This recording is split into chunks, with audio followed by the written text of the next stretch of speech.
Stefan, welcome to the show. Yeah, can you hear me? Yes. Okay, wonderful. So, wait, let me. Can you see me? Yeah. Don't worry about that. We can hear you perfectly. Okay. You got what you got for us? Yeah, my question is now that maybe the world will not end next week, so we can talk about 2013.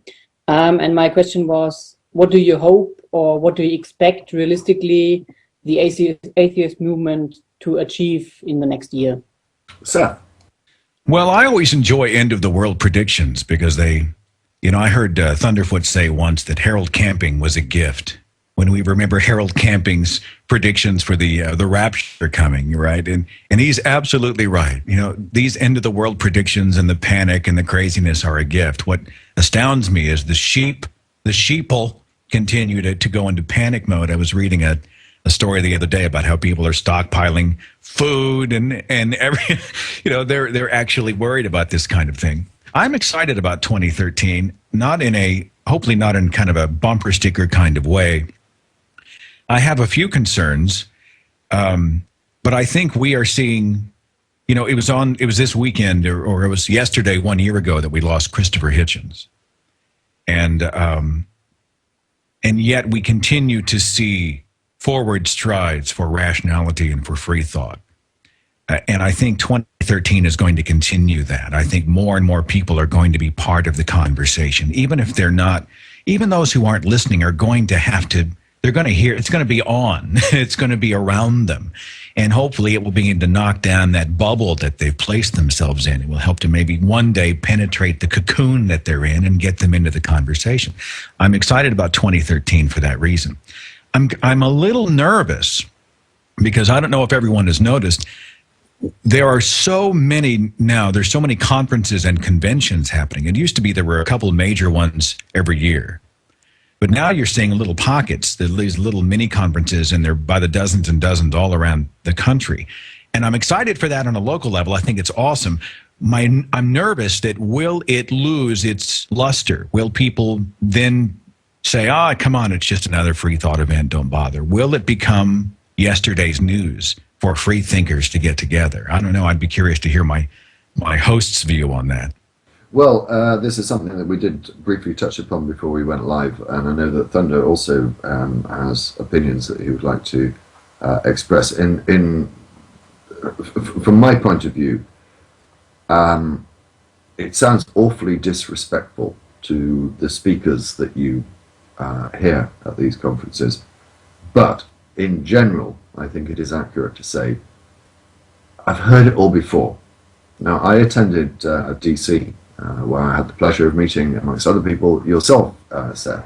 And I was very excited by the fact that I was going to listen to Lawrence Krauss live for an hour. And I walked out after about 10 minutes because it was literally word for word exactly what I had already seen many times on YouTube. There was nothing new, nothing novel. There were other speakers there that I just simply couldn't be bothered listening to. Even Dawkins himself, I think I only was in the lecture hall for about 5 minutes because the message is just the same and we have heard it all before. It's boring, it's uninteresting.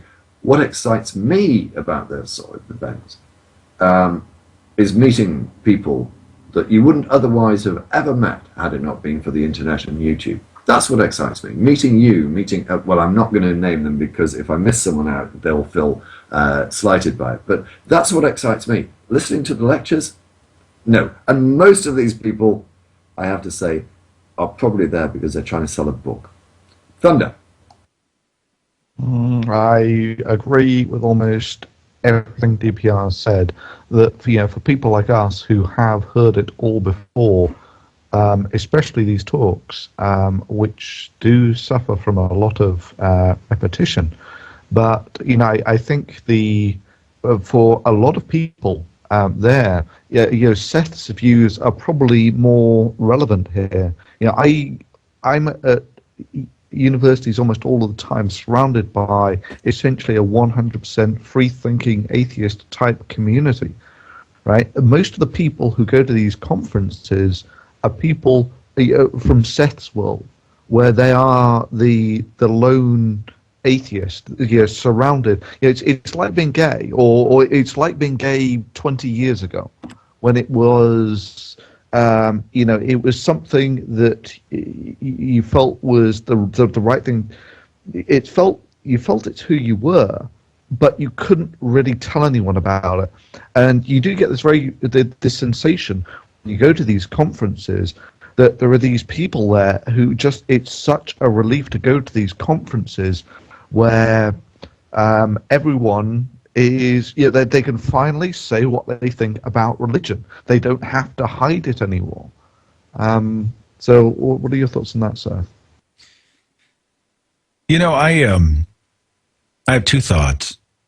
The first is that I'd like to address the repetition from the speaker's point of view. I feel a tremendous sense of pressure, because when I spoke at Oklahoma State University, I wrote a specific speech for that. And those to do them right, really take a lot of time and care. And if you're doing what I do and you add 70 visuals, custom visuals for the PowerPoint, on top of everything else the Thinking Atheist community is doing, and my real job and my family, that video goes on YouTube. Now the jig is up. Everybody has access to it. I feel a personal sense of responsibility when I go to my next event at Oklahoma City University, or I go to the Ascent of Atheism in Denver, Colorado, or I go to the American Atheist Conference, to bring a fresh batch of material, a completely new 45 to 50 minutes of material stocked with good information, sourced information, high quality visuals, maybe a new video. Well, if you're doing 5, 6, 7 of these a year, I don't think it's sustainable. I myself can't keep up. It's unfair on yourself, to be honest, because I think that probably is the amount that you are doing, and I think that everyone that you do spend the effort of producing something new, novel, interesting, witty. It's hardly practical. I will say that. It's very impractical. That's a different point. But please, I told you I would not have this false modesty. I think your speeches are wonderful. And the only other person I would really say comes up with new material every time he speaks.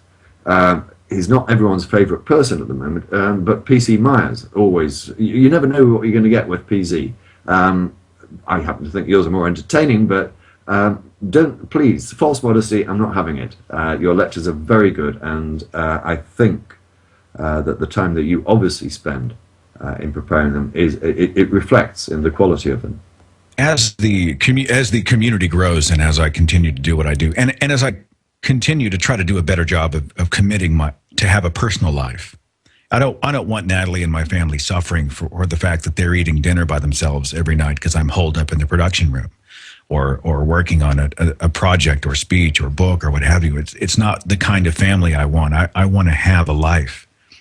And so I'm going to repeat less and less probably in 2013, or maybe a little more rather. I will have less and less as far as all original material, but I'm always going to try to mix it up and to have something there for everyone. The American Atheist Convention, I honestly will be seeing a lot of people who may not have a clue who I am, who've never been to the Thinking Atheist website, because many who have gone to the American Atheist, I've never spoken there. I haven't really been on their radar.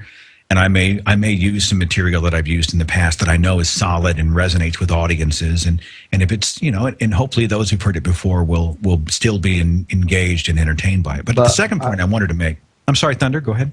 I think that you're unnecessarily apologetic here, in that of the audience, me and DPR, right? I'm pretty much on board with everything that DPR says, but I'm not the average guy in the audience. I would guess, I don't know for certain, that probably 8 out of 10 of the audience won't have heard your talk before. So well, in that sense, do the followers of AC Grayling know who I am? I just don't think so. And I produced the promo for the event, and as I saw the names there, I thought, do the followers of these people, do their circles really interact with my circles? I don't know. Well, let's play the reciprocation game. How many of the people on that list of the attendees had you heard of? Maybe not best to say this online, but you know, I looked down the list, and you know, there's probably at least 30% I've never heard of. There were a few, or you know, if I had heard of them, I wouldn't know what they looked like, and if I did know what they looked like, I wouldn't be able to tell you what they've actually done. I lost the last part of what you said. Forgive me. Even if I knew what they looked like, I wouldn't really know what they've done. Yeah. Well, I'm interested. I'm acutely aware that Stefan's been very quiet. And the criticism that we've had. I have one more thing. I have to say this last thing. Seth, forgive me. Please go ahead, and then we'll go back to you, Stefan. Forgive me, Stefan. Forgive me. I'm not trying to suffocate your call, but on the issue of these conferences and conventions, I was at the Kentucky Free Thought Convention. They were kind enough to ask me to come out, and a woman came out. She's a mom, probably 40, drove herself 3.5 miles just to be there. She just came by herself. She was a relatively new apostate. She came because she ached to be a part of something and be around people who didn't think she was crazy. And she was there because she was kind of filling up her tank. It was more than just who the speakers were. It was what you, DPR and Thunder, I think, talked about. It was relational.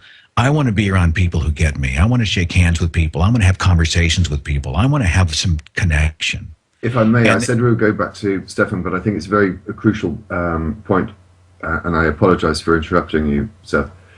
I think the difference between Thunder and myself is this. In this country, religion is a background noise. If you come out openly as an atheist, no one gives a flying family show. In America, it's totally different. People lose their jobs by saying they're atheists. So I fully understand that these sorts of conventions and town meetings and the like can be a wonderful opportunity for them to appreciate they're not alone. There are kindred spirits and like-minded people, but as I say, for Thunder and I, it doesn't resonate because it's not an issue for us. Yeah. Stefan, shall we go back to you? Okay, me again. Thank you. I think what you're saying is like it's the same thing over and over again, and it's nothing new. But I agree with Thunderfoot. Like Thunderfoot is not the normal guy who Thunderfoot's not a normal guy. What I can guarantee you he's not a normal guy. Yeah. Sorry. He's not maybe the target audience. I think when our movement is growing, every day someone new is listening to the Thinking Atheist podcast who has never heard anything about atheism before. And for them, it is important. So it doesn't matter if you're repeating yourself, because for them it's something new they have never heard about. I totally agree with you, Stefan. I think the problem that we were sort of like discussing earlier was more keeping up the momentum to do or make videos, do the podcast, when effectively we feel as if we are just repeating the same message.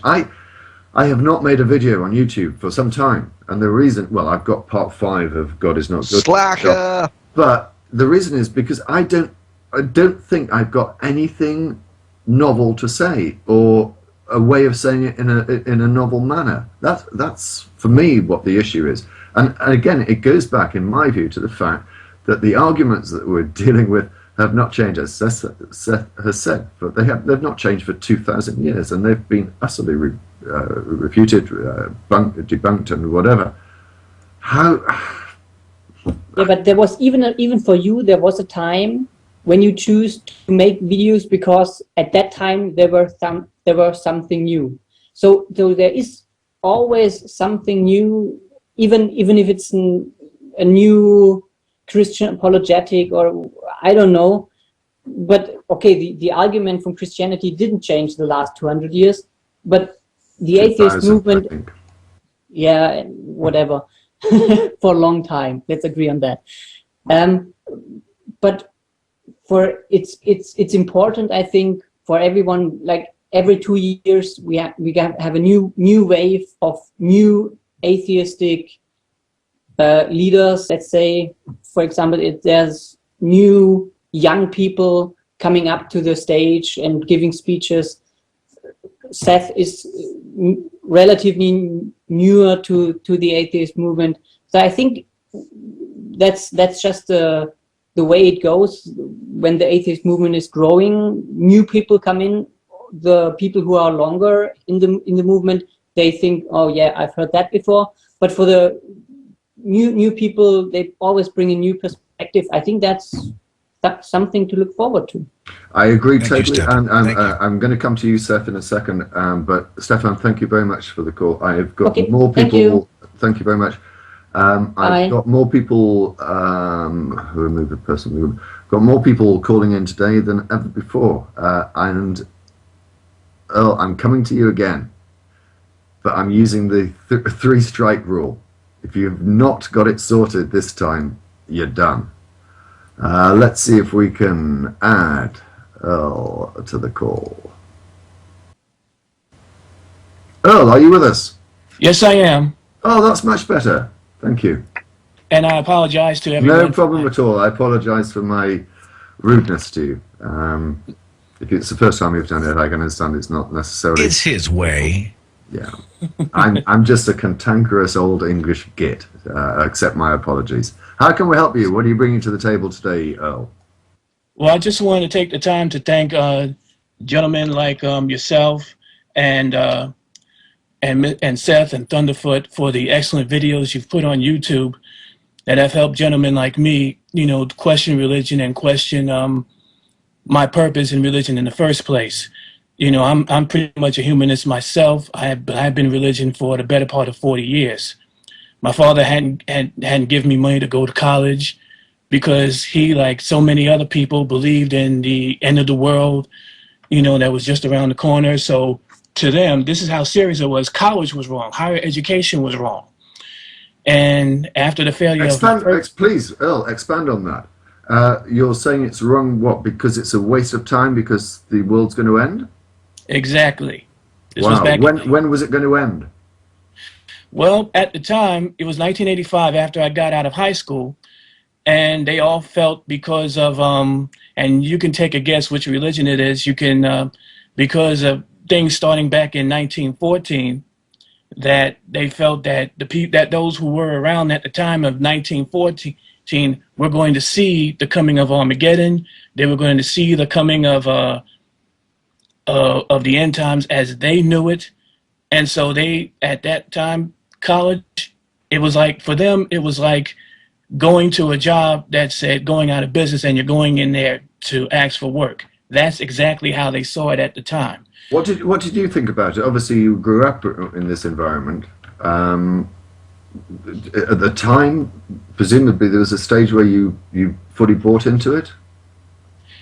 Well, I've been indoctrinated all my life, ever since I was born, ever since I was a little kid, because they've been in this religion for, you know, for a better part of their young life. So of course they indoctrinated me and my siblings into it, my two sisters into it.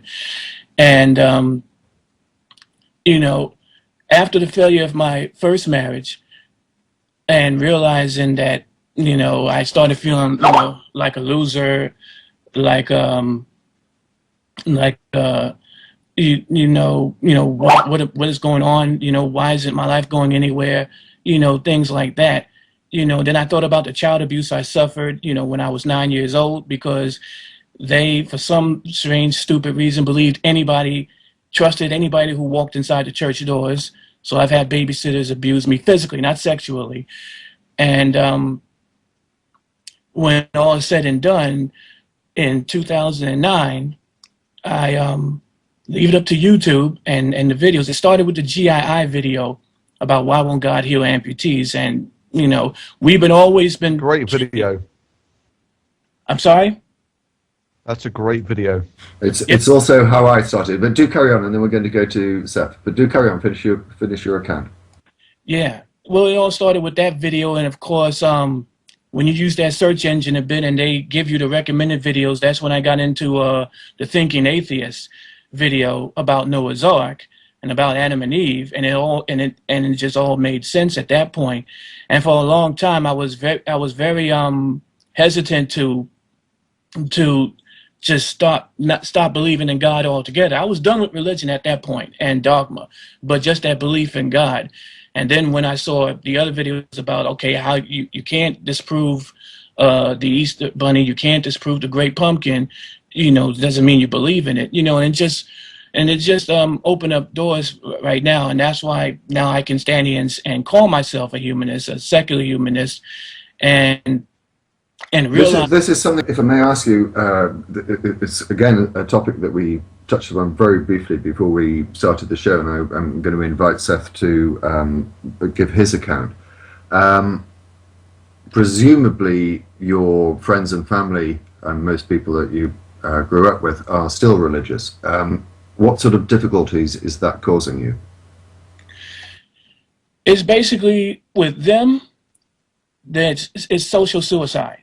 You're pretty much cut off, because that's the penalty for apostasy. We've always been taught that apostasy was a very bad word, and the worst part of it was my parents, and because they're still into it, they're still out there preaching, they're still believing it's around the corner, the end of the world is around the corner, the end of the world is there, and no matter how much I try to tell them, no matter how much I try to show them the ridiculousness, even to the point, the book that they're studying about evolution, it was made back in 1985. We had VCRs and cassette tapes back then, and I'm trying to tell them, okay, I don't believe in Darwin when I believe in evidence. Do you still talk to them? Do you still get on with them? Yes, it's just the issue of religion. They refuse to talk to me about it, and it's not because they don't love me anymore. It's just like they've been told that if someone leaves religion, you're not supposed to talk to them about religion. If they weren't my parents, if they weren't related, you don't talk to them at all. You just cut off. And so they know. Seth, sorry, I'm sorry. I thought you'd finished. Okay, if you haven't, please carry on. Then we're going to go to Seth. No, that's pretty much it. That's pretty much what I Seth, what are your views on this? Well, Earl, what I'm struck by, first of all, is the parallels between our own stories. May I ask, what state were you born in? New York State. Okay. And the religion of your parents is what? Is it Protestant Christian? Is it Catholic? Is it Jehovah's Witness. Jehovah's Witness, okay. Yes. Well, it's back to the point that Dawkins made in his book, The God Delusion, the two defining characteristics of believers is where were you born and what was the religion of your parents, and the fact that you came to a point of critical mass in around 2009. I wasn't far before you. Don't let people tell you about the end times. Heaven and hell are the carrot and the stick that religious communities and pastors and apologists use. And it's a control mechanism, right? They're fear pimps. What they do is they promise you heaven, pearly gates, mansions, streets of gold, eternal bliss, all of this. By the way, if you don't buy this, you're gonna fry forever. But when people tell me that, hey, it's the end times, I always go back to Matthew 16:28. It says, Christ said, there are some standing here who will not taste death. He told his own disciples there were some, he would come back so quickly that even they would still be alive. And that was 2,000 years ago. He's a little late. And every generation has had its apocalyptic teachings and warnings and fear pimps who are trying to scare people into kowtowing and not challenging and not asking questions. Look, you have every right to live your own worldview, to not wear an inherited skin. And I think that's one of the things that took me the longest time to get over. I'm disappointing them. They spent how many thousands of dollars on Christian school? They spent their lives desperate to train me up in the way that I should go. This is betrayal of everything they hold dear. I am not just rejecting the faith they tried to plant within me, those seeds, but I am rejecting it as publicly as I can. I'm doing battle. I am now the enemy of the very ideology that they tried to raise me with. But I had to come to the conclusion that I have earned the right to live my own truth.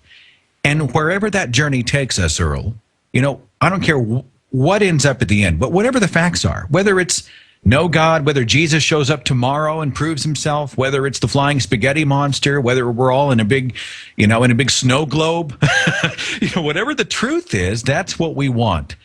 And I think as long as we pledge ourselves toward truthful living, we should be able to do so without apology, especially in the wake of crazy, superstitious thinking. Can I ask a question directed at both of you, because you have had an experience that I have not. Basically, you genuinely, firmly believed in the existence of a God. Let's just leave it at that. I never had that, and I have asked theists, what is it that you have that I'm missing out? Is it me that is missing out on something? On reflection, looking back, what was it, do you think, that you had that I didn't and have never had? And let me add an additional question to that for both of you. And that's, don't you actually, I mean, if that were me, I would be so angry that people had essentially stolen years of my life. Teaching me this crap, you know, that they've stolen years of your life. I mean, okay, so we've got really there's kind of we've got the point there. The 2 points, 2 questions there. You can deal with both of them at the same time, or one or the other. Let's. Can we go back to you, Earl? Get your views on that.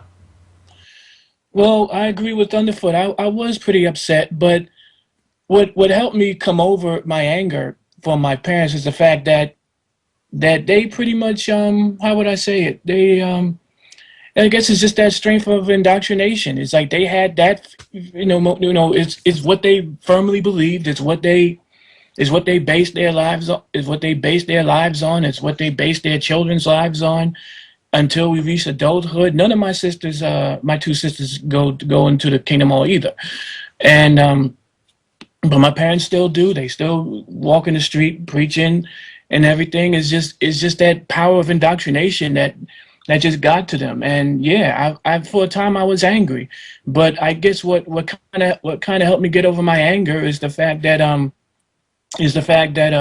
you know, I have 4 children of my own, and I know life has to go on. And what do you teach them, if anything, about religion? Well, I've already told their mothers, because I had remarried a second time, and I told their mother, look, if they ask me a question about religion, I'm gonna tell them what I know about religion to be the ultimate truth, but I'm not gonna stop them from faith. I want them to be, you know, to think for themselves. I want them to make decisions for themselves, but I'm not going to stop them from, you know, not make a decision as far as you know, if it's okay to go to stay up late, or if it's okay to drink alcohol.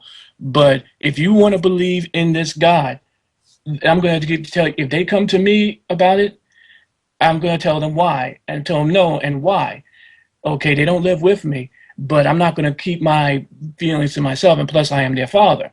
Okay, so if they come to me about it, even though their mothers are very firmly into my second wife is a Catholic, if they're firmly into this, I'm not going to stop them. But if they talk to me why I don't go to church with them, I'm going to tell them why. I'm not going to do what my father did to me. I'm going to tell them why I don't do it. You know, and I'm going to tell them, hey, you still respect your mother. You do what she tells you to do. You know, if you go inside, and to me it's a good thing, because they can go inside the church and ask questions, something that, you know, I've been taught not to do. You're not supposed to question. Oh, you never question God. I agree with. Can I throw back to Seth? You are, so far as I understand, the one atheist in a big family of theists. How do you deal with that? How does it work? Well, I went through anger. It's a very complex feeling and issue because I know that they were operating, my mother and father, with a genuine belief that the stories they were teaching out of Scripture were absolutely true. There was no malice at all. They honestly fear a child going to hell. They wanted, with every fiber of their being, to rescue me, to save me from what would be an eternal torment. I'm frustrated and angry that, having addressed the concerns that I've had in the years of where I was examining my belief and my ultimate apostasy, and I came to them and I posited to them hard evidence refuting the beliefs that they have been thrusting toward me, right? They've been trying to fix me. I'm the prodigal son. And to hear them come back with these same tired, hackneyed arguments that I hear from the William Lane Craigs and the Eric Hovens and the Seichen Bruggenkates and all those, that makes me angry. It tells me you're not listening. You've started with the answer. Now you're going to go and cherry pick pieces of evidence that happen to butt. You're going to find the rogue scientist who happens to believe in the Great Flood, and you're going to then throw him at me, but you're not really interested in truth. You're interested in being right. That makes me angry. And I've had, it took me a while to get through that. I think anger has its place. I think anger can be constructive. Right now, we have a relatively easy peace. I think we're trying to rebuild bridges. It's always in the room as we talk about anything from the weather to sports teams to what the family events are and what people are doing in their lives, how's work. The underlying thing under there is that I have fallen away and I am destined for hell and must be fixed. And you feel it when they stop and pray for the meal. I can feel that, everybody's cognizant of the one guy in the room that thinks it's all a bunch of crap. They'll throw something out like, oh, isn't it a beautiful day that the Lord has made today? Something like that. Well, we know who they're talking to. They're talking to me. And because most are uninterested in really examining the inherited beliefs that they hold so dear, I find myself sometimes struggling with anger and frustration. It's a challenge. By and large, though, my parents, they're in the winter of their lives. They're both in their mid-70s. I want a relationship with them. I want to spend time with them. I want to enjoy being around them. And I think we're all big kids. We should be able to have a disagreement on our worldviews and still be able to enjoy each other, shouldn't we? And if they can't abide disagreement, that's a problem. I think the word is tolerance, isn't it?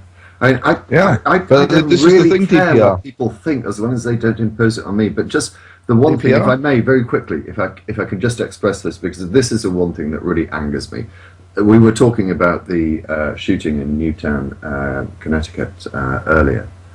And on the BBC website that I was reading about it, there was a quote from the Pope. The Pope expresses his sympathies for those that have suffered. I'm totally sorry, I'm not saying that for a moment that those sentiments are not genuine. But what angers me is the complete fallacy and bollocks of religion. If your God is there, why did he allow it to happen? That's what angers me. Well, what they throw at you, though, DPR. Who pray to this entity saying that he is all good, and then a tragedy like this happens, and they say, oh, well, it's all part of God's plan. What bollocks. I'm sorry, it angers me so much. Well, Seth. this is a strategy. And then what you do is if you say, look, the same omnipotent God who could blink the eye and create the universe did not intervene and stop the bullets from killing those children. Then they throw it off on man. It's a fallen world. It's free will. Adam and Eve sinned in the garden. We screwed up God's divine plan. And that's a tremendous revelation of the slave mentality that religious people often saddle themselves with. They like to be victims. It's our fault that all this happened. If only we'd prayed more. Actually, it's not our fault. It's Eve's fault. We are suffering the sins that have been the fallen earth that has been thrust upon I was us because born of worthless. fucking Eve ate a piece of fruit. Yeah. What sense does that have? DPR, this Thunder, doesn't then we're actually going to go help. back to Earl. This doesn't actually help you with the Pope because, there's this great motivational poster. Nothing says faith like 3 inches of bulletproof glass. Yeah. And this is the Pope riding around his Pope-mobile. What's also of interest, I don't know whether people are aware of this, and again, I'll include it in the description. The Pope has now gone on Twitter, and I am following him. His messages so far have been utterly banal. But what's interesting is that a statement has been made that the papal tweets may not be infallible. So bear that in mind. Let's go back to Earl. Earl, I do have to move on, Earl, but I'll give you the last word if there's anything else you wanted to raise. Well, I kind of agree with Thunderfoot. I mean, the Pope is driving around in 3 inches of bulletproof glass, but yet he's the most faithful believer of God there is, but yet he knows about the power of guns. It's more that he is the vicar of Christ on earth. This is what separates the Catholic Church from the Protestant Church, amongst other things. But yes, and of course, when were the previous John Paul II was shot? It was the Lady of Fatima that directed the bullet away from him. And as Dawkins rightly says, why didn't you just make it miss him altogether? I don't know. On that bombshell, Earl, thank you very much indeed for the call. I've got loads of people that I'm going to try as best I can. And thank you for the kind words, Earl, about the videos. I'm glad they helped you. It means a tremendous amount to me. It means a lot. Thank you. I was somewhat surprised he didn't say what he actually said in the contact request, which was effectively you, Seth, were the main person that caused him to convert, so to speak. But there we go. Well, I would hope, I hope it's the evidence ultimately that causes people to reject superstitious belief. I'm just trying to, I want to create an environment where people feel like it's okay to at least have the conversation. And just like he wants to teach his children how to think and not what to think, I think we should all embrace that. Let's encourage each other how to think, not what to think. It's somewhat off topic, but it was a point that I did want to raise, and I apologize, Ivor, we will come to you very shortly. However brilliant Hitchens was, and he was brilliant, and I think of all the four horsemen, he was the most eloquent and most interesting to listen to. Again, it was a point that I raised yesterday. Give me your comments. He never really addressed, in my view, the issue of whether a God exists or not, which I have to say it's a bit of a harsh criticism, but his concentration was on the fact, in my view, if a God did exist, then it's a particularly evil, nasty God that is not worthy of praise. Any observations on that before we go to Ivor? Thunder? Is that right? Did Hitchens? I mean, I think that's almost splitting hairs at this point. What you're saying is the God that 97.3 that everyone on Earth apart from Westboro Baptist Church believes in doesn't exist. I would say that's an argument against God.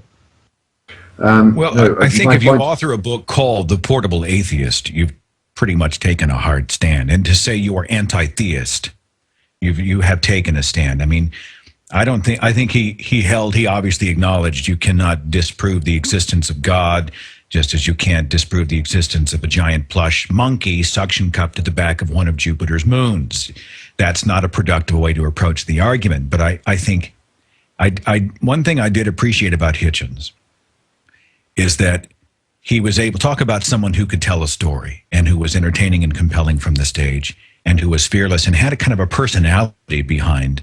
I mean, it wasn't just like listening to stereo instructions when he would throw these arguments out, when he would address specific scriptures, when he would address all of the atrocities of the Abrahamic God, so that even if he did exist, he was nothing worth following. He did it in a way that drew you forward in your seat and made you want to hear more. And I think that's something I miss it. I miss Hitch's approach. I wait for someone to sort of jump into his spot. I don't disagree with anything you said. Sorry, Thunder, do go on. Even when he did that debate with Dembski, I mean, I thought that was an absolutely fantastic performance, where he was actually telling all these young kids,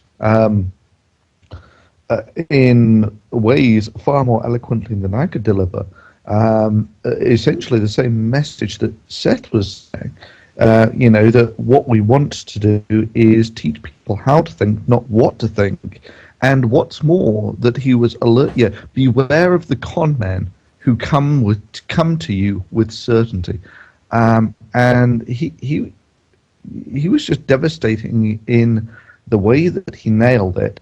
And you're right, he had a real stage presence. Yes. It was always entertaining to watch. Oh, absolutely. Again, I'll probably include a link to the debate that you've just discussed. It was I think he was given a fairly kind hand in that regard, though, because Dembski was absolutely painfully woeful in his arguments. But he's taken on better people. William Lane Craig is one. Tony Blair. Well, actually, Tony Blair's a piece of shit, but. Hey, I saw him speak to. He was talking to Al Sharpton. His debate at the 92nd Street Y with Rabbi Shmuley Botiak was the first video debate. God, is there a God? Is there no God? Type debate that I had ever seen. And I honestly say, without hyperbole, I say it was the first real step toward apostasy for me, was to watch that 90-minute exchange. It was a life changer. I'm acutely aware we've left Ivor waiting, and we get criticised for leaving callers waiting. Ivor, are you with us? Yes, I am. What have you got for us today? Well, first off, I would like to thank all you guys for giving me some tactical nukes for debates. That's very kind of you. We all appreciate brown nosing, even if we don't admit it publicly. Thank you. I want to share a little experiment I thought of. No, I can't take all the credit. I saw a rough explanation of a research done by Berkeley, I think, and it involves fish. I'm studying to be a biology teacher, and I intend to have 2 fish tanks in my classroom, one of which has guppies.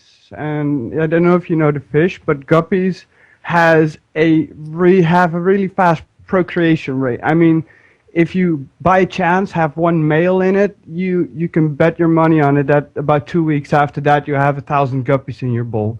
I've got some cousins only like that. only if there's a female in the tank as well. But carry on. I think guppies. Well, no, let Ivor finish his point. So that's one tank. What's in the other tank? The other tank has a predator in it, and the trick is to get the right species of fish, because you don't want the predator to be too efficient and eat all the guppies faster than they can procreate. And then you just feed them, and in the tank with no predator, sexual selection will take over, and the guppies will get more colorful and more beautiful. And in the other tank with the predator, the more colorful you are, the more easily spotted by the predator fish that are in the tank.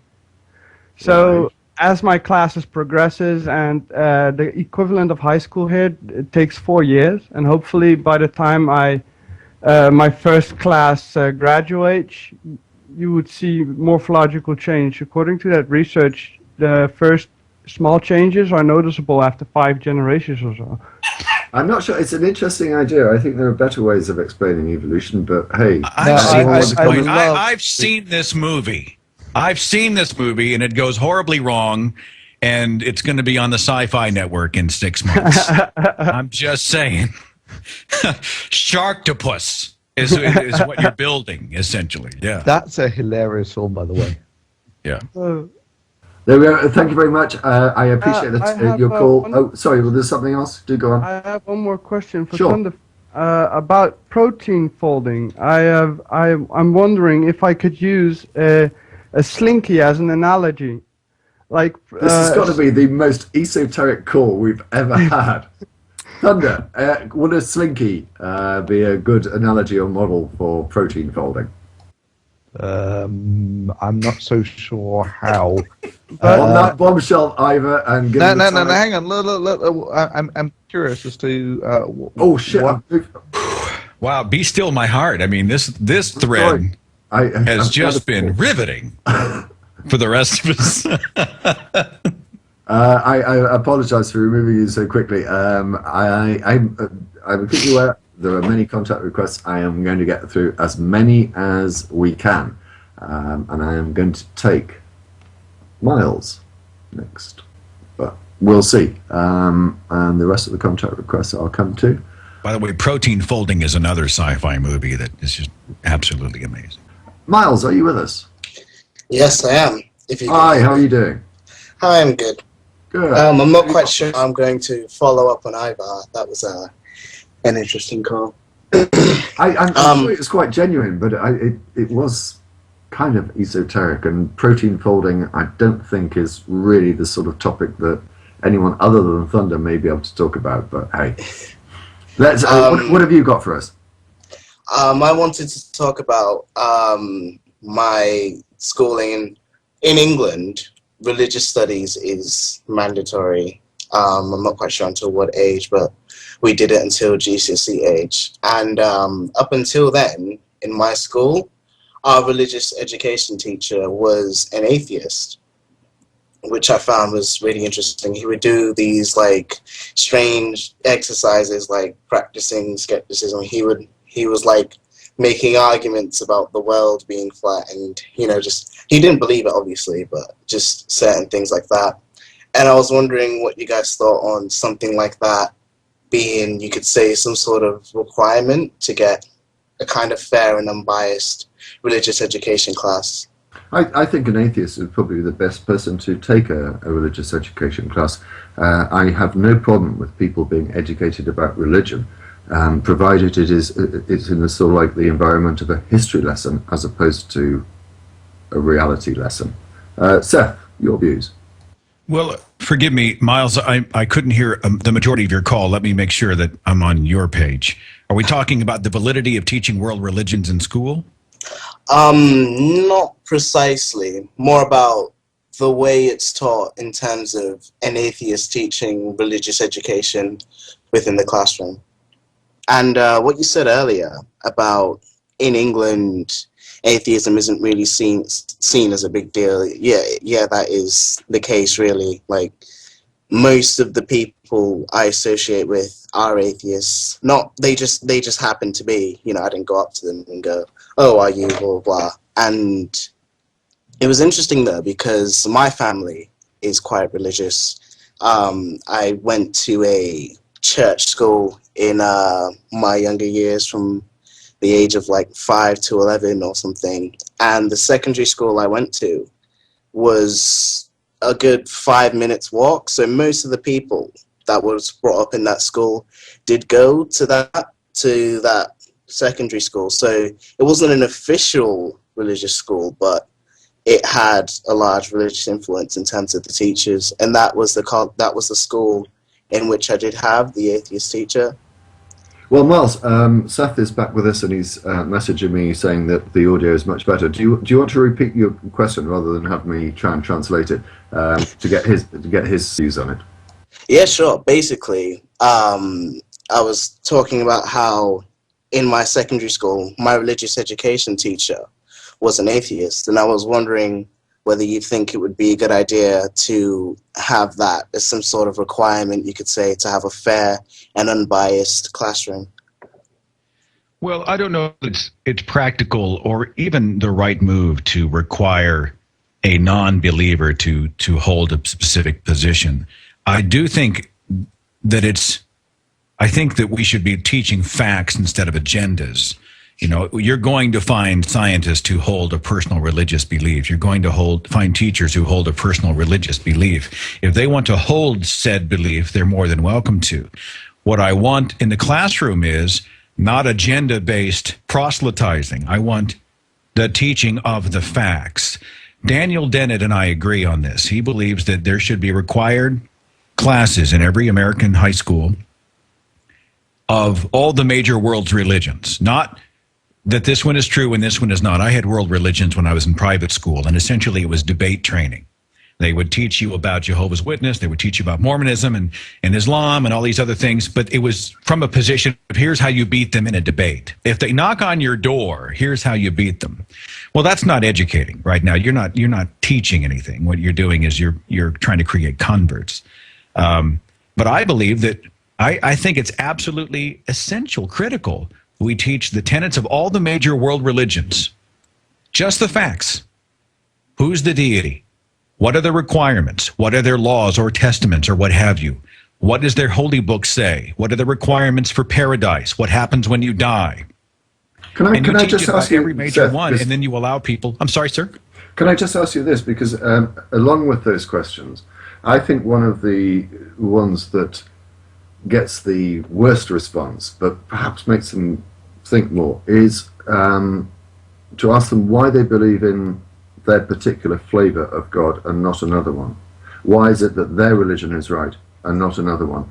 And I think anyone knows the answer. The answer is, almost without exception, you believe the faith of your parents or your, perhaps in a broader term, country. Why is it that a Christian child comes from a Christian parents and not Muslim parents? I mean, it's blindingly obvious. Well, ask them why it is. Why it is that they've got it right and the whatever other religion has got it wrong. I don't think they can be honest with you because they're being dishonest with themselves.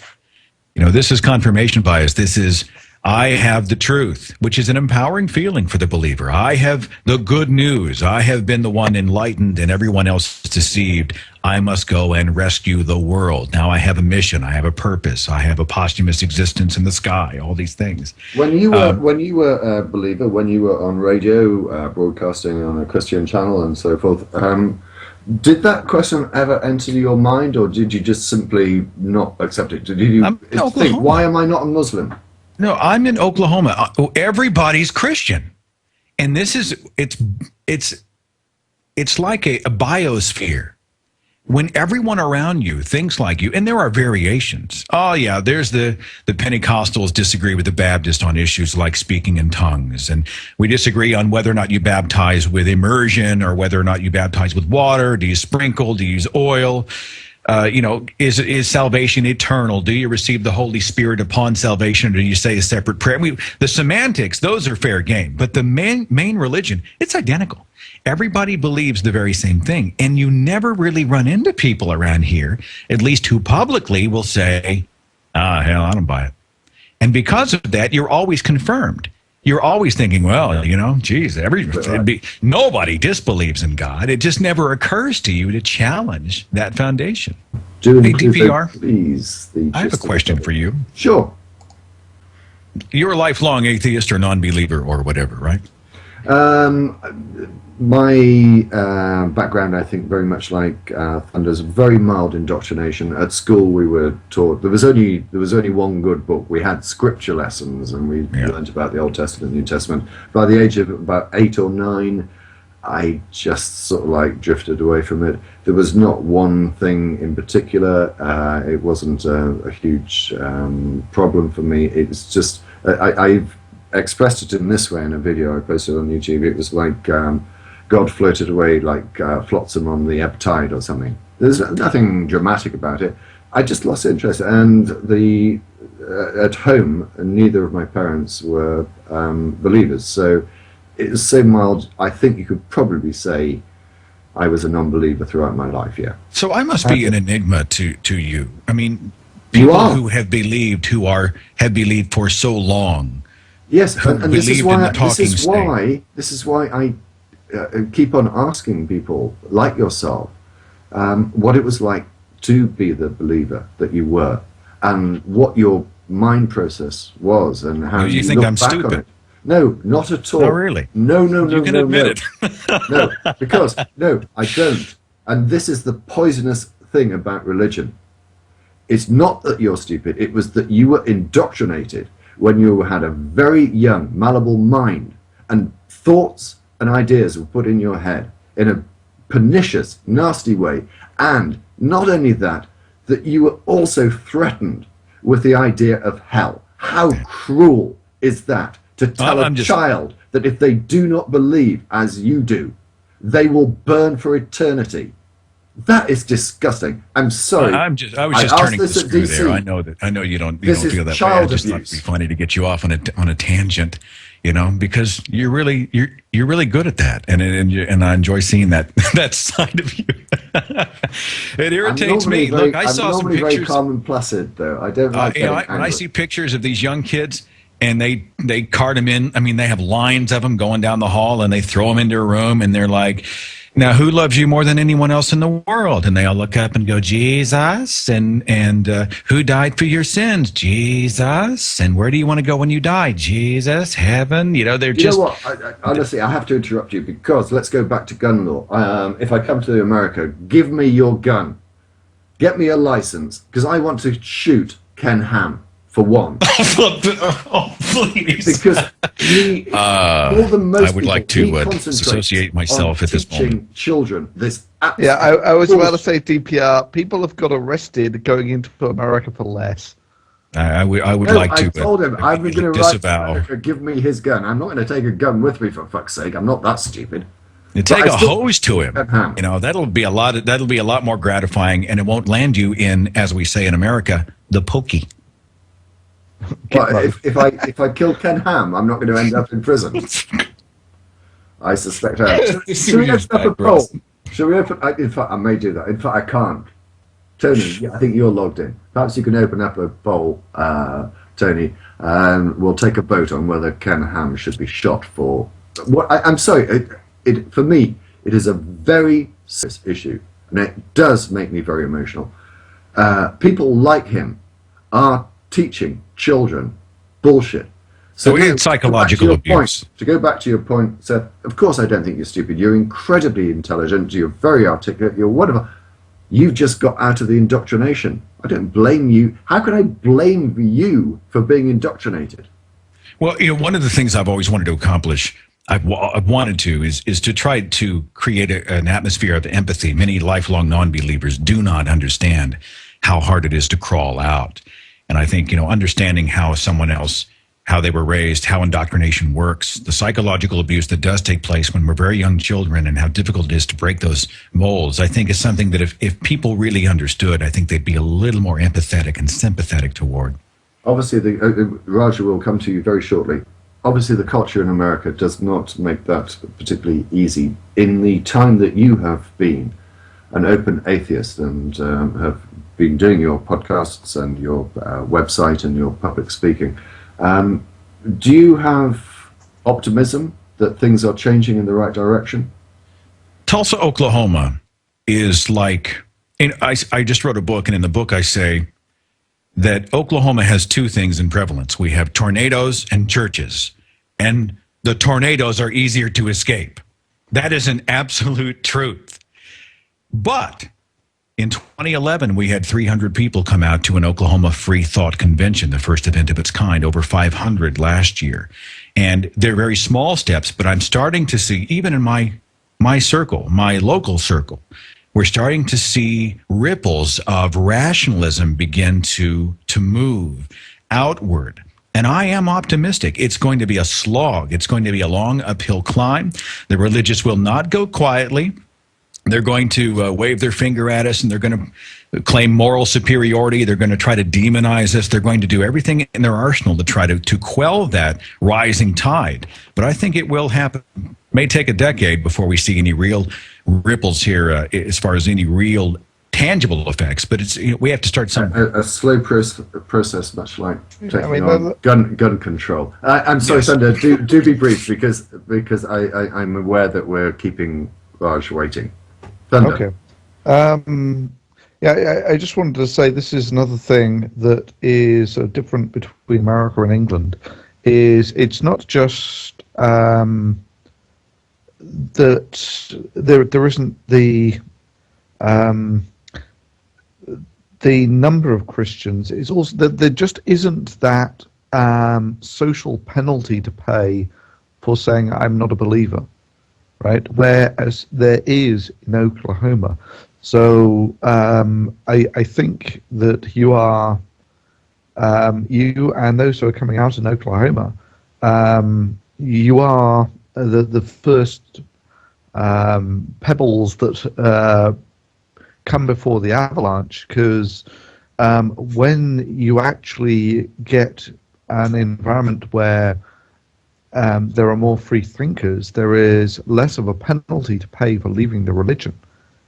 One thing, though, Thunder, is this, and I apologise, Raj, we will be with you as soon as we can. I sent you, I presume you received it, I sent you Concordance and Aaron, a very recently published peer-reviewed paper on why it is that people, or in particularly in America, why atheists are not liked. And the findings are absolutely horrific. People would rather have a rapist babysit their child than an atheist. And the reason is, and I'm more than happy to link people to it and send you a copy of it as well, Seth. The reason is apparently distrust. That's the issue that people have with atheists. We're just simply not trusted. I don't know where to begin with that, but well, I think we spoke about this on our podcast that we did at the Thinking Atheist. I know I had you and Aaron and Thunderfoot, and it's not enough to have a disagreement, especially when you're on the extreme side of either fence. The opposition, your adversary, your opponent, must be demonized, vilified, Hitlerized, must be a monster, must be the worst of the worst. And this is something that has been done to non-believers. It's not that we just don't buy it. It's that we are the worst that society has to offer. And that stereotype has been proliferated long enough that for many people it is stuck, and they're much too intellectually lazy to find out what we're really about. Let's go to our caller. Raj, welcome to the show. What have you got for us? Hello, can you hear me? Perfectly, thank you. Hi. You talked about religion in the UK, and you made it sound like it's not that big of a deal. I'm totally sorry. I don't know whether others heard it. I didn't. Can you just say that again? Your audio broke up a little bit. Oh, sorry. You made it sound like, you and Miles, I think it was, made it sound like religion isn't as big of a deal as it is in the US, and that's probably so, but not to that big of an extent. I think it's still a huge thing. I mean, I go to school now, and the recent census showed that about 25% are affiliated with no religion, about 60% are Christians, I think it was. That doesn't really reflect in at least the areas I've lived and gone to school in. There's a really large... Are you saying that the majority of people are more Christian than the census indicated, or less? Well, not necessarily about Christianity. I mean, I live in East London, and we have a really large Muslim population around here.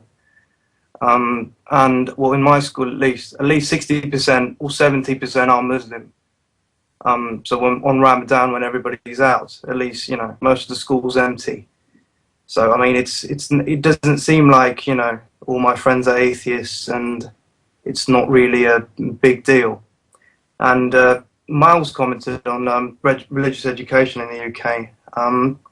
He said, what I wanted to say about that was, in class when we discuss things, everything's kind of brought about as having equal weight in an argument when they teach it. And when we talk about alternative views, the Big Bang and evolution comes up. And it's always as if it's an alternative belief system. Whether, you know, you can be a Christian or you can, you know, believe in the Big Bang. And we discuss about it in class, and the teacher and all the students are qualified to, you know, discuss. Raj, can I ask you, in which classes is this sort of thing discussed? RE, I guess. It's not sort of like being taught in science classes or history classes? Or... Oh, no, nothing like that. Well, religious education, again, I don't have too much of a problem with that. The fact that everyone's view carries equal weight, I think, is a nonsense. But there's no harm in discussing it, and I think that sort of discussion should be encouraged, because it actually highlights the fallacies of most people's position. I remember one of the documentaries that Dawkins did recently. He went to a school, faith school, and I do have huge problems with faith schools, but he went to a faith school.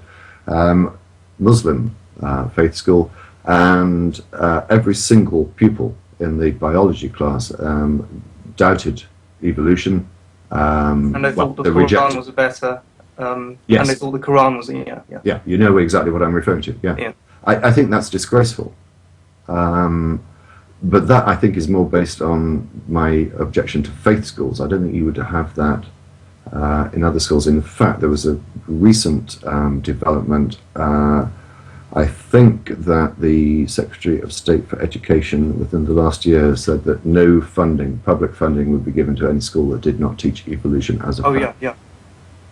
No, I do remember reading about that, but it was more that, nobody was qualified to talk anything about, to debate the Big Bang, really, and have that as an alternative view to religion in my class. I don't think there is anyone here that would claim to be qualified to talk about the Big Bang. I think it's one of those mysteries, and it's unfortunately it's sort of like one of the gaps that is used by the religious to squeeze in their God. I do. I don't think any more point that needs to be made than that, does it? What are other people's views? I know I'm talking too much. Thunder. Okay, Thunder's not his computer. Seth? No. Thunder's here. He's just here. He wasn't expecting you to come to him that quickly and had to unmute his mic. I always find it terribly depressing that all these theologians take it as one of their line one item that the universe must have begun somewhere. Well, you scroll the clock back a couple of thousand years and people would look up in the sky and see the rainbow and say, isn't it amazing how no one knows? The Bible tells us how the rainbow got there. It's a love letter from God promising that he'll never destroy the world again by a flood. A promise that he's kind of kept, but not entirely. He sends the odd tsunami now and again. But hey, that's because Eve ate an apple. Yeah. And now, since we understand so much, God has been pushed back so far that he's now in the first nanoseconds of the universe. Those are the unknown areas where God now hides. It's just a God of the gaps, and I find it really annoying. I am aware that we have overrun by a few moments. Seth, how much more time can you spare us? I'm pretty good for about 25 more minutes. That'll be at your disposal. Absolutely fantastic. Did you want to comment on what Roger had said?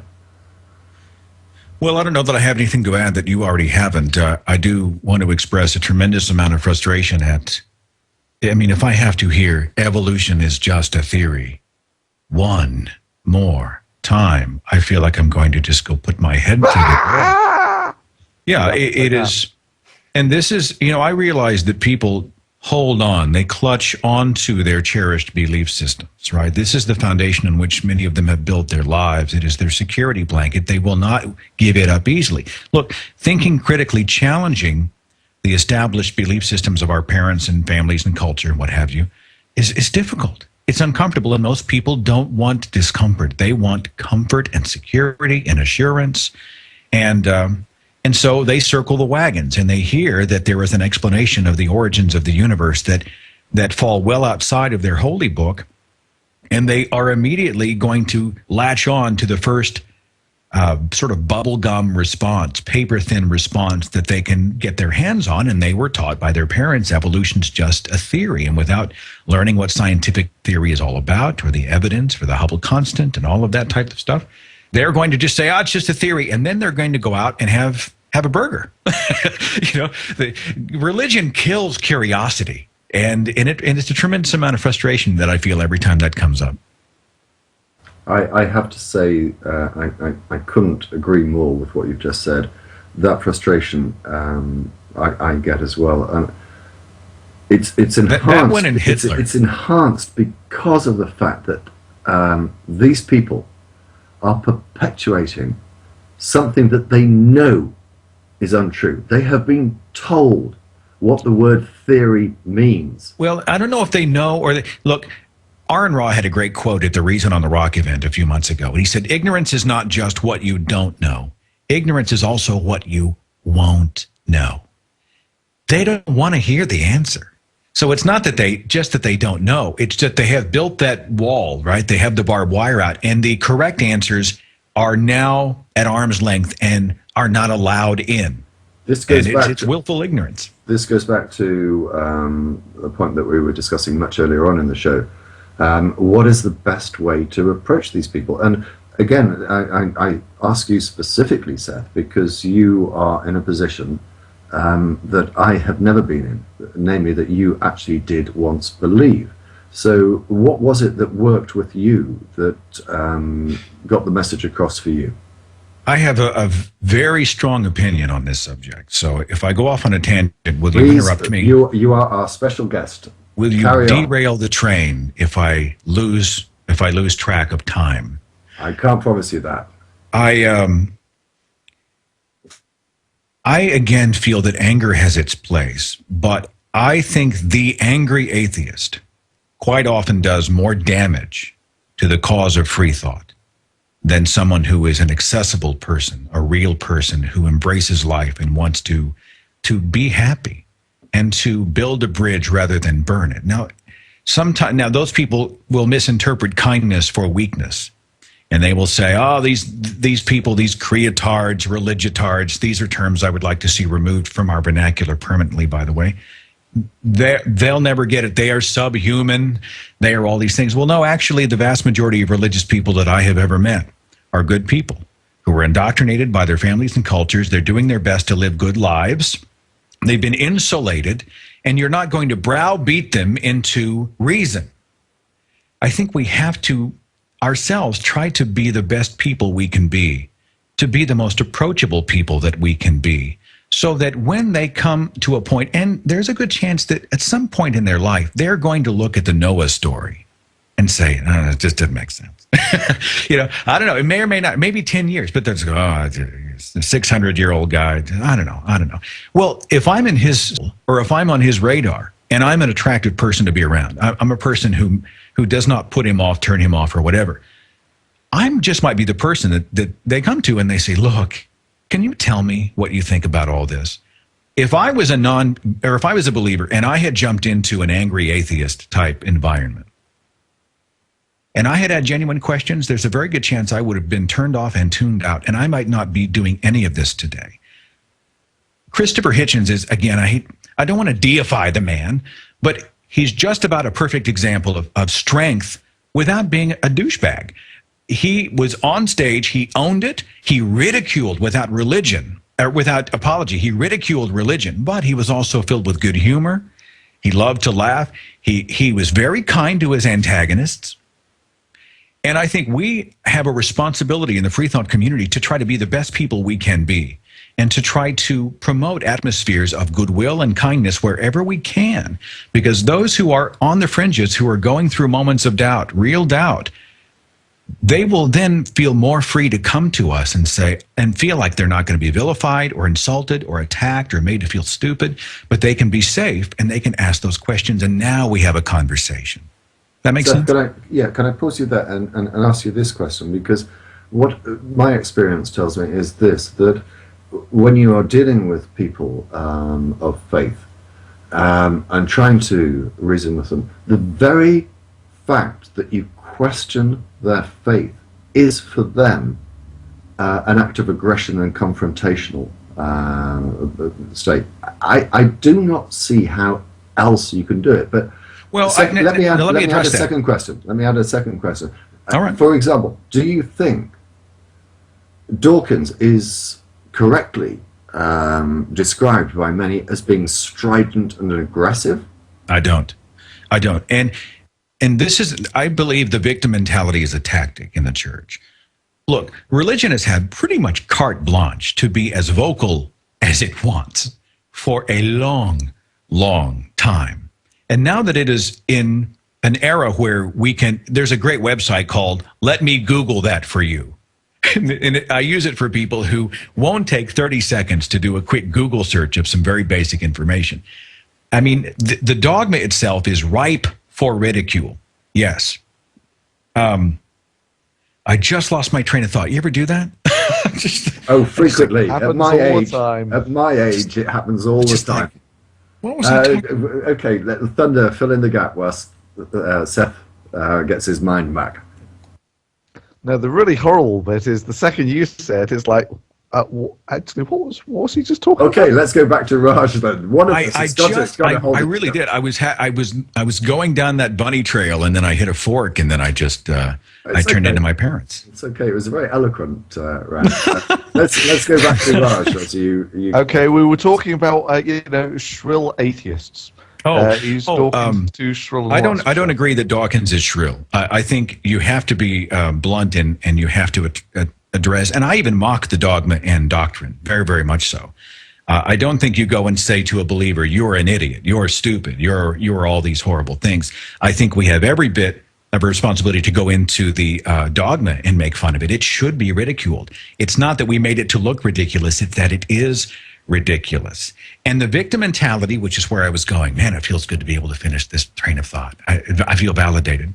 The victim mentality is a defense mechanism. What they say is, why do you have to attack my faith? Well, you're not attacking, you're not really attacking them personally. You're going after the belief system that they happen to grab onto. But by playing victim, now they get to act wounded and hurt, and supposedly that gives them insulation from the scrutiny upon their worldview. Raj. Yeah, no. All I really had to say was, it isn't all that nice here in England with everybody being an atheist. It's really not like that. I think that you are probably, and you referred to East London. I'm familiar with parts of East London because I actually lived there for a couple of years, some years ago. I think you're talking about isolated pockets rather than the population as a whole. And clearly, if you are at a school where there is a very large Muslim population, then you are likely to get that. But Muslims, what's the percentage of Muslims in the United Kingdom? It's very low. Yeah, it is very low. So whilst your specific case, I'm sure you're absolutely right. I don't think it's reflective of the country as a whole. Now, it raises interesting questions, I think, as to what degree and level certain members of the Muslim community actually want to integrate with society as a whole. Yeah. And I'm also concerned by their desires to seek to introduce Sharia law, for example. It's kind of I had those posters very near my house, the ones that said apostasy, something about apostasy and death and stuff. Well, I think it's absolutely disgraceful, and I do think that we are at times too politically correct. And sort of say, oh, well, it's a matter of faith, we shouldn't do it. People aren't prepared to stand up and say that. And then there's the whole wrong. thing of saying it's Islamophobia. Oh, if I hear that word one more time, I swear I'm going to kill someone. You're racist, And criticizing the Islam. Yeah. Yes, exactly. I'm sorry. The bizarre thing is that I get this order of magnitude more than I think probably everyone else here. Well, it's another victim mentality. What What a huge distraction. Now we're not talking about your belief system. Now we're talking about skin color. And of course, it totally rejects the absolute fact that Islam is a belief system. It is not a skin color. Mm-hmm. Yeah. It's a belief system, some of whose proponents genuinely believe that beheading people for apostasy is perfectly justifiable. Now, I'm sorry, no political correction in the world is going to stop me saying I think that that is bollocks. Yeah, but Hamza, what's the organisation? The IERA. Yeah. Which the E stands for education, and this is a fuckwit that puts out bollocks about embryos. Yeah, this is education. Not only do you know that, how much money they get? Do you know how they are a charity? Do you know how much money they get per annum? The last year, I think they got £800,000 to dress Hamza in a nice suit so he can travel around the world, just preaching absolute garbage. Does that make me angry? Hey, fuck me, it does. They got almost £1 million. Yes. Go to the charity's site. It's publicly available. Check out their charity.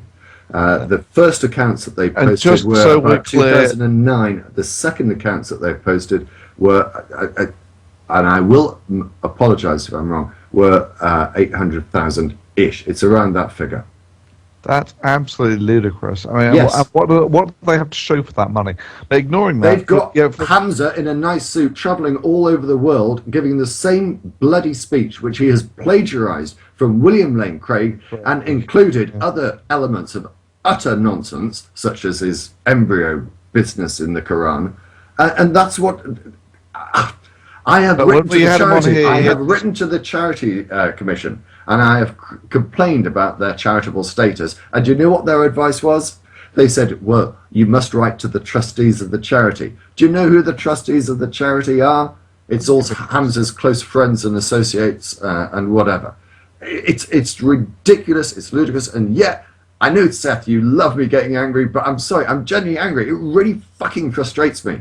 When genuine education, genuine science is underfunded, and these fuckwits get charitable status to go and spread this garbage, yes, I'm fucked off about it. And then when he came on here, he had this wonderful justification for why beheading apostates was acceptable. Because it's painless.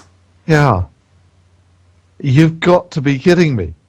And yeah, this is this guy who's now heading a sort of near $1 million Islamic organization, going around justifying beheading apostates. I mean, come on. It's painless, isn't it? That's what makes it. Yeah, there's definitely something different about Islam compared to the other religions. I mean, with me, because I've been around, so many. Sorry, do express your point. I'm not sure there is really that much difference. It's just that what we call more moderate religions have just effectively watered down whatever good book they rely on and cherry-picked the nice bits out of it. Islam hasn't got to that stage. Or let me be very careful what I say here. Certain aspects of the Muslim fraternity have not watered down the Quran. So there are still fractions that believe, as apparently Hamza does, that beheading apostates is acceptable. I'm sorry, I interrupted you. Yeah. Please no, that's definitely true. I agree with that. But there is something, because I've been around so many Muslims, and I know how they react to criticism and how it is. There is something different about how they react. There's this deep. It's difficult to explain, but I think you're don't take kindly to what Seth talked about before. It's almost like they form a brotherhood, and they don't take kindly to criticism. Sorry, do you look at apostasies or non-Muslims or infidels in that specific way? It's there's condescending. They don't take kindly to. There's this deep nature. It's difficult to explain, but if you're what could be more terrifying to Islam than people who have participated and been at the heart, at the core of the religion, saying it's all false, walking away, and perhaps being public about their apostasy. I mean, they're not. They're obviously of course, they're threatened. They're obviously not all evil. Some of them are my friends, but there's still that element of you're still not one of us. And again, we go back to the comments that Seth made before about defense mechanisms and the like. They feel part of a club, but this sort of like tribalism is not unique to religion. I mean, you can look at it insofar as football clubs are concerned, and you get people supporting one particular football club and saying that that's the best club in the world. What I find interesting about that is they unify when it comes to England playing an international football game. Suddenly all of these individual tribes unite. And we find that also in religion. when religion comes under attack, you'll be amazed how quickly the different religions are all prepared to come together and stand up for religion. Raj, I am acutely aware of the time, and I know that Seth has to leave us soon, but thank you very much indeed for the call. Thanks for having me. Thank you. I'm going to try and get one last person in, if that's all right with you, Seth. Sure. I suspect that this is going to be the last person. I apologize to those who have sent contact requests who I have not got to. As I understand, most of you are from America, UK. Well, I'm from a post-Soviet country, and around here we have an interesting phenomenon. When the communist state of Russia banned religion, all religion sects went underground. And after we gained independence, people sort of jumped on all of superstitious things. They didn't go back to just Christianity, Protestantism, and so forth, but they also started to seriously believe in zodiacs, bioenergetics, karma, pseudoscience, and it became such a mess. Well, before I ask the panel to address that point, just help us if you can, because I'm not entirely sure when it was that religion was effectively banned in the Soviet Union. Effectively, well, it's around 40, 50 years in my country. I think that ban, as you say, has been lifted. But what your point, so far as I understand it, is as a result of lifting that ban, people have now indulged themselves in even more bizarre belief systems. Yes, and right. But you're not, I presume, and I'm sorry to talk over you because I appreciate the time restraints that we have. Your point, though, is presumably not that a government ban on religion actually stopped people believing. They just didn't do it publicly.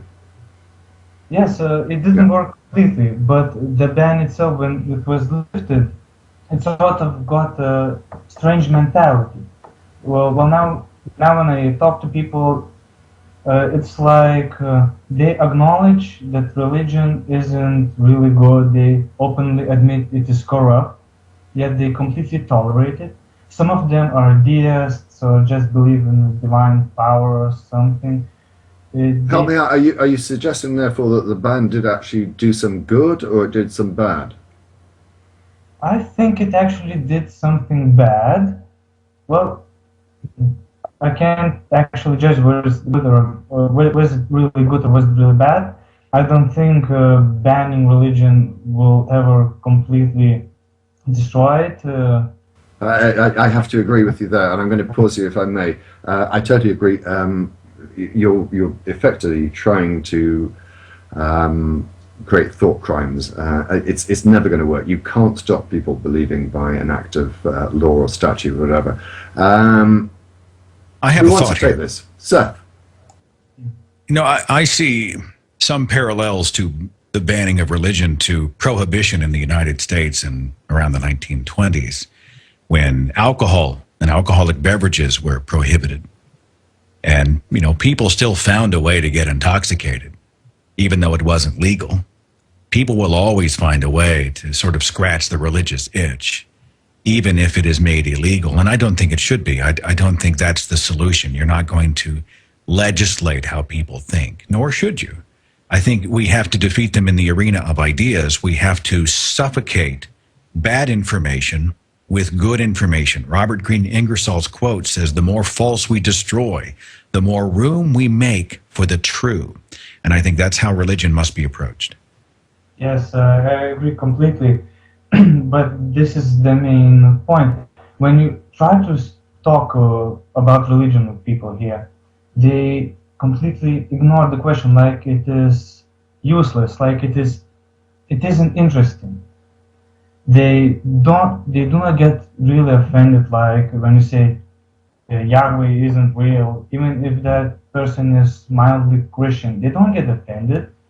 They will hear your thoughts, but they don't change. They do not start a discussion. You seem to be describing, I'm not entirely sure where you are calling from, and I'm not inviting you to tell us unless you're prepared to do so, but you seem to be describing a position of what I would describe as utopia, utter tolerance.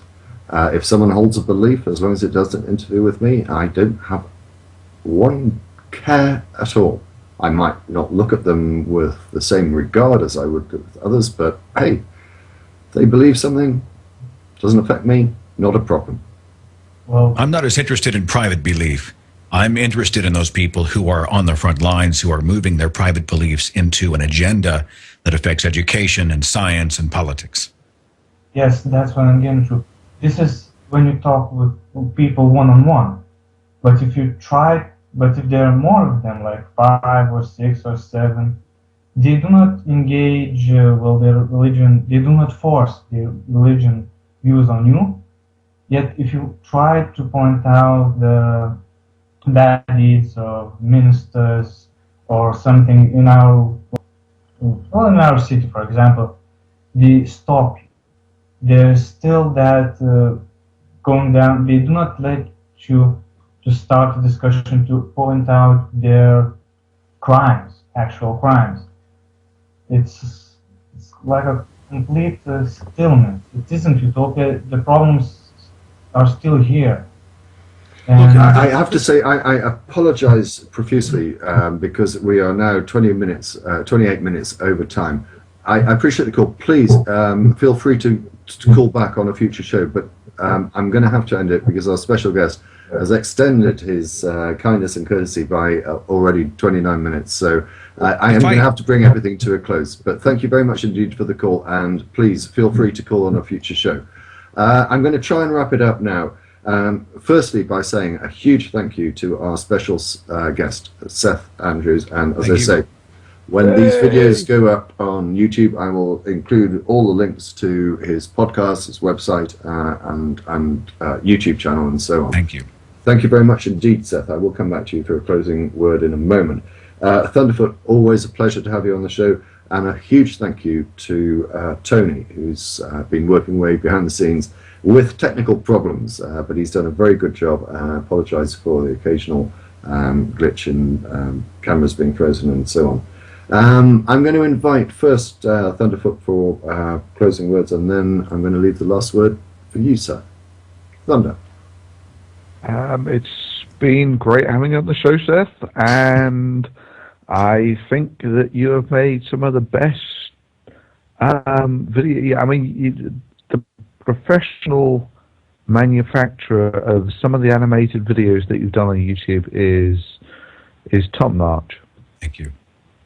I echo that. Seth, thank you very much. Last words. When I first joined YouTube, it was people like Thunderfoot that encouraged me and helped to sort of embolden me. And so the idea that I'm back here having a conversation with you guys is pretty amazing to me.